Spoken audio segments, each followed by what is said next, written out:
Alright, Kumoricon. I am Taylor. I was the one who went to Kumoricon, and they were kind enough to provide me with a press badge so that I could cover the event for Brotaku and all that. So, if you want the short version of what this is going to be, or the overview, this is not it. This is the long play version. And I'm going to take my time with it, go into detail. If you're not here for that, go check out the short version. It's like a minute and a half. But if you want the details, want a more in-depth recounting of the experience, then stick around. I have beverages and talking points to go over. So, let's get into it. The first thing is Kumoricon has been around for a long time. It's been around for almost 15 years, if I'm remembering correctly, and it's never grown very big for how long it's been around. The event that I attended, just 2 weeks ago, was probably about 10,000 people, and for a con that's over 10 years old, that's pretty small. At least I think. But that said, I this was my first Kumoricon. I haven't been to any of the other ones, but I've always heard good things. Like I first heard of Kumoricon probably like 6 years ago when I went to Sakuricon, and it's always been on the list. Just I never was able to swing it until now, and I got a lot of good things to say about Kumoricon. I can't really talk about the previous venues in relation to the new ones, but all of the people that I have talked to, some of which have been going to Kumoricon for a very long time, say that the switch from the hotels to the Oregon Convention Center as a venue is a very, very good decision, and I have no reason to doubt them on that, and my experience in the convention center was pretty fantastic, and the layout that they chose and how all the events were organized were pretty top notch, all things considered. If you have listened to my quick, short version of the Kumoricon review, I mentioned in there that there were a lot of cosplay gatherings, and there were, uh, which is generally a good thing, especially for a photographer like me who wants things to take pictures of, and photo shoots and gatherings are exceedingly convenient to be able to capture things or pull people aside and just do quick little single shots. But wow, like I've encountered scheduling where the where events overlap, but wow, like maybe they shouldn't let the fans do the gathering next time, because the scheduling of the gatherings was not done in an official capacity, and you could kind of tell, which is unfortunate, but like it worked out. But in the same time slot, you had I think it was JoJo's Bizarre Adventure, Mystic Messenger, Overwatch, and Sword Art Online, I think it was. I might be misremembering this. The point is, there were four pretty major cosplay gatherings, and dividing time between those was not easy. And unfortunately, Overwatch kind of got the short end of the stick there, uh, with the long end of the stick going to Mystic Messenger, and that's just really unfortunate because I don't have a good excuse other than I'm only one person. But other than that, the panels and the scheduling were very well done when actually handled by the convention. I do have a bit of a complaint when it came to 18 plus panels, because the way Komoricon handled the 18 plus part of that equation was you would go over to their little desk, show them your ID, and they would stamp your wrist with an invisible ink, like, and all the people who were at the door for 18 plus panels had a black light flashlight. They would flash on your wrist, like, oh, okay, yeah, you're good, let you through.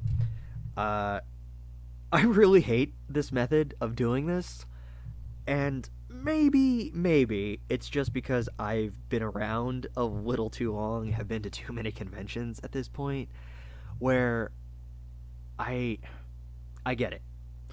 I get that we don't want kids swapping badges with someone and sneaking in to an 18 plus panel. I'm 24 and had a press badge and had to do this, and this wouldn't gall me or be an issue if the problem was I had to go back more than once for the reason of that the ink would smudge, or maybe I just sweat it off because cons get warm. I don't know, but that was kind of a pain, and I mean, praise to them for being consistent at the very least. Double standards are really terrible, but it was vexing, especially compared to other events that handle the matter just easier. Just they'll check IDs at the door of events, or like even that's clumsy. Or like with SAC Anime had their wristband system just better. There are better alternatives here, or at least use a better ink if you're going to insist on stamping people. It's gonna stick around a while. I mean, come on, just that's that's a nitpick. I know, because I'm an old man who just wants to be let into panels without having to be hassled about being too young. And anyway, that's moving on. So the rave was really strong, I think, and I could probably do a podcast about the Kumoricon rave, night 1 and 2, all on its own, because I am such an addict for drum and bass and neon lights. But I'm not going to do that here. The only thing you really need to know about that is that it was really great. From what I heard, the Kumoricon ball, which was in the same time slot, which is why I didn't go, was also fantastic if you were more into a suit and tie type setting, because there was a dress code. This was not just an event you could go to. There was a dress code that you had to adhere to and was enforced, and they did a whole write-up on it in your guidebook, and it was even on the website. So, quick asides about the nightlife there. Nightlife was good, especially because, excuse me, the arcade was also open, and as mentioned, there were 18 plus panels. So if you're an old man like me, or old lady, whatever, there was plenty of fun grown-up things to do while the children were asleep. I sound like such a prick, but it's always a thing for me. Like, I want to see, okay, where's what happens at a convention after dark, and no convention can't hold a candle to Dragon Con, but all things considered, the nightlife of Kumoricon, pretty legit. I was happy with it, and that was I met 2 of the DJs as well, not because of the press pass. This was actually just pure circumstance of good fortune that I got to meet Jake the Cat and Remnant, who were 2 of our DJs on night 1, and they are just lovely people, and they are with Shattered Emerald Productions. Go check them out. They're cool. I like them a lot. They were cool to me, But again, moving on. I really got to talk about the Artist Alley, because the Artist Alley was really, really, really good. Oh, the money just wanted to jump out of my pockets. It was a problem, and I bought so many prints, and I bought a bandana, and it's a Legend of Zelda bandana, and I love it, and I've been wearing it around my neck a lot because I don't want something on my head, but I love it too much to not wear it. and just really I can't It's I don't know if I've ever seen an artist alley that was so top tier. This was a new one for me. But there is a slight bias here because bleeding over into another talking point, uh, the vendors were very sociable. And if you've been to conventions before, you know that, flip a coin of whether a vendor is going to, be the least bit sociable. Not to say that like they have an obligation to be so, but it was remarkable that all of the vendors that I approached, or flagged me down in some cases, just were so happy to talk and converse and to have you there, giving your attention to them and their art, and that was really nice. One of the booths was one that I actually ran into 3 years ago at SakuraCon again, and I remembered it and was so glad to see that they were still doing work at conventions, and of course bought some more stuff. and and so that was also a fun conversation to have. Of like, oh, were you at SakuraCon? Yeah, I remember you. I remember buying postcards from you because your art's amazing. She's like, oh yeah, you know what? I kind of remember your face. It's like, oh, do you? That's incredible because that was a long time ago. So that was, that just made me happy. And I think that's kind of a lot of the consensus about Kumoricon with the people I've talked to about it, who have been long time goers, short time goers, is that Kumoricon is just a happy event.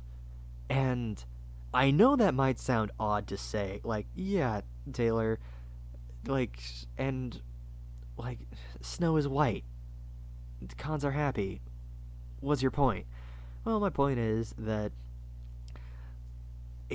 there's nuance to it, is what I'm getting at. There's nuance to the atmosphere of a convention, or even just a large event, and there was not an ounce of negativity at Kumoricon. I really have to liken it to SAC Anime in a lot of ways, because in both instances, these conventions are just exceedingly on point. They're well organized. Their venue is perfect for what they are, and I could just shill for both of them for a very long time.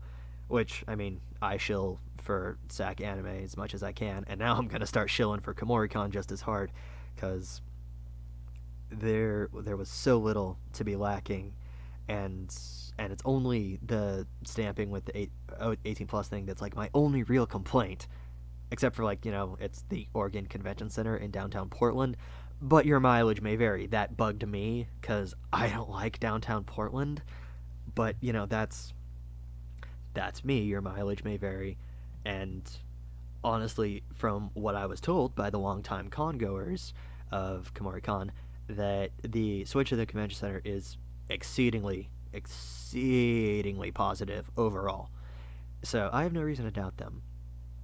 And the springboarding off of where it is, I gotta say, while downtown Portland is downtown Portland, if you know what I mean, the availability of hotels and places to eat around there were very, very good, because within 2 blocks of the convention center, you have a Denny's, a Subway, and